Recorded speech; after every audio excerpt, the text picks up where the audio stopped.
Now I'm crying about pizza. Cassidy Quinn. Hi, I'm Cassidy Quinn, and I'm sad. That is not how you're supposed to introduce your videos. Oh, yeah. Here on this channel, I make videos about mental health, plants, adventures, and anything else that makes me a little bit happier and hopefully might make you feel a little better too. I've been introducing my videos like that for a while, and that's always been true, but now, like, it really has to be true. I know I've disappeared from this corner of the internet for the last few months, but if you follow me anywhere else, you may be aware of the fact that my mom passed away about 2 months ago. It sucks. It's sad. I'm sad.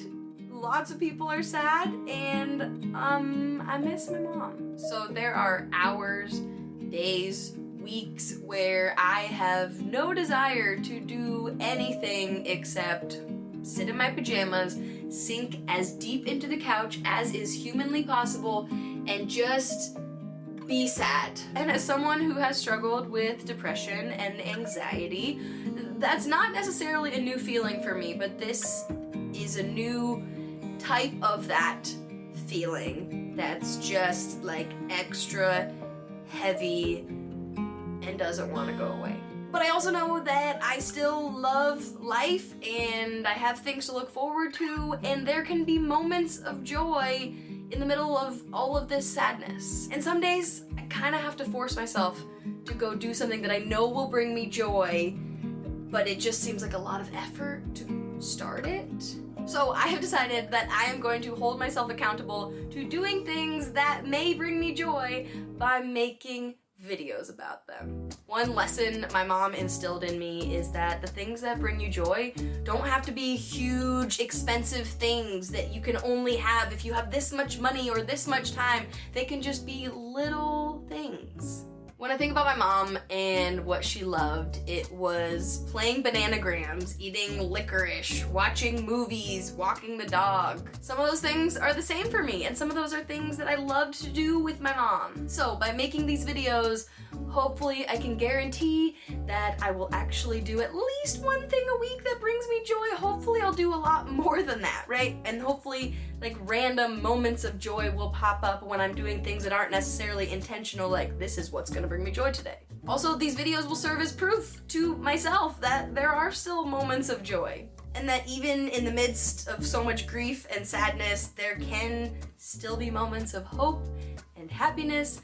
And wow, this feels so cheesy, but I think it's true, right? And I feel like usually when you see people grieve in movies, you always see people like really, really sad in the immediate aftermath of losing a loved one, and then you see them like make this huge turnaround, boom, now they're amazing and they're happy and life is wonderful again and they've grown so much. But like right now, we're in the middle. Like there's a lot of space in that middle, and I don't know if you see that very often. Maybe I just haven't been looking for it, but I want to document the middleness, because that's the reality. So that's what I want to do here on this channel, starting now.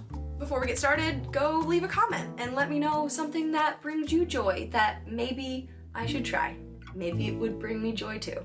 How many times have I said the word joy already in this video?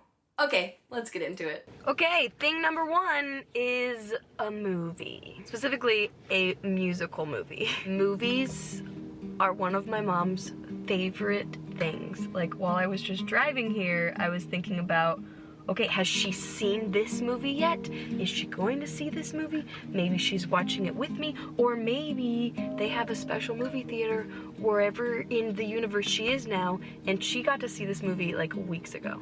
My mom like worked in movie theaters multiple times in her life, and mainly so she could get free tickets to see the movies. So that's how much she loves movies. My mom and I also always used to go to musicals together. I performed in musicals when I was a kid growing up, and then as I got older, my mom would take me to these like Broadway premieres that they would do in Seattle before the shows actually went to Broadway. I haven't thought about those in a really long time. Okay, don't cry yet. Oh, and my mom loved even just going to movies by herself. She taught me that that was a thing that can be actually really enjoyable, but I haven't done it in a really long time. So I am going to see Dear Evan Hansen, which is a musical that I saw a couple of years ago on stage in Portland, and I loved it so much. And now it's a movie, and I love the soundtrack to this musical. So obviously I had to prep for the movie on my drive here.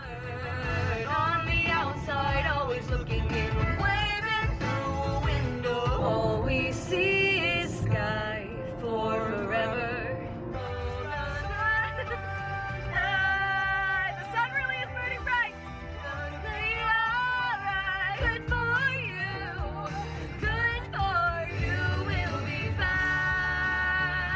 I have come prepared without makeup on because I feel like there might be some crying involved. Tissues in my pocket. Mask, obviously. Oh, and some treats. We're off to a great start. Let's go to the movies. There's nobody anywhere near me. Oh, and plenty of popcorn. And I don't have to share my popcorn with anyone. And we're back.